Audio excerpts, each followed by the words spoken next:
but I want to collect more than just the customer's email and phone number. I love the idea of implementing a birthday automation for my candle store, but I don't have the customer's birthday and I don't know how to get it. I hear you, which is why I'm making this video. Changing the input fields is not the only reason why you should customize your sign-up forms. It could be a great way to showcase what your brand is all about and quite literally show your brand colors. You can set up different sign-up forms for different pages or even products and adjust the content accordingly. A person viewing a gaming console listing on your store likely has different priorities than someone looking for a wedding ring. You know what I'm saying? Not to mention adjusting the copy and incentive that you offer. Know what your customers want. If your store is all about wacky thingamajigs, consider adding a funny one-liner to grab visitors' attention. Clown around, never frown, or something like that.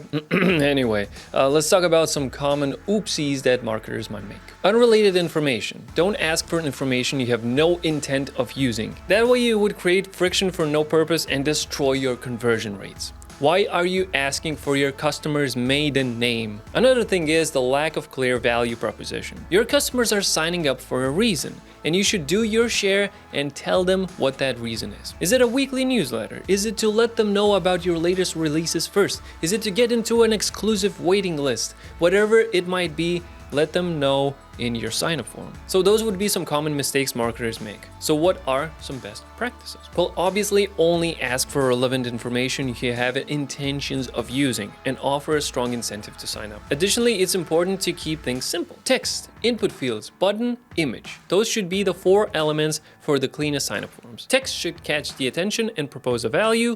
Input fields are for data collection. Submit button is for submitting, and an image is just an eye candy. Lastly, take advantage of the A/B testing features. If you notice that your form is underperforming, try adjusting the header, an image, input fields, or perhaps change the whole incentive. Instead of offering free shipping, what about a little discount instead? Oh, and don't forget to set up a welcome automation. Learn how to say hi to strangers online with this video right here. Okay, now that we have our sign-up form enabled and our subscribers are piling up, what conversion rate should I consider to be successful? Oh man, there's really no clear answer. Sign-up form conversion rate can vary greatly based on a lot of factors, but mainly your industry. But generally, if you are keeping your conversion rate between 2 and 5%, consider yourself quite successful. If it's above 5%, you should buy yourself something nice. You're doing great. Also, if you want to talk numbers, you might want to check out this video. Down a glass of water every time I say percent in that video. You'll be hydrated for days. And you know what? I have to come clean.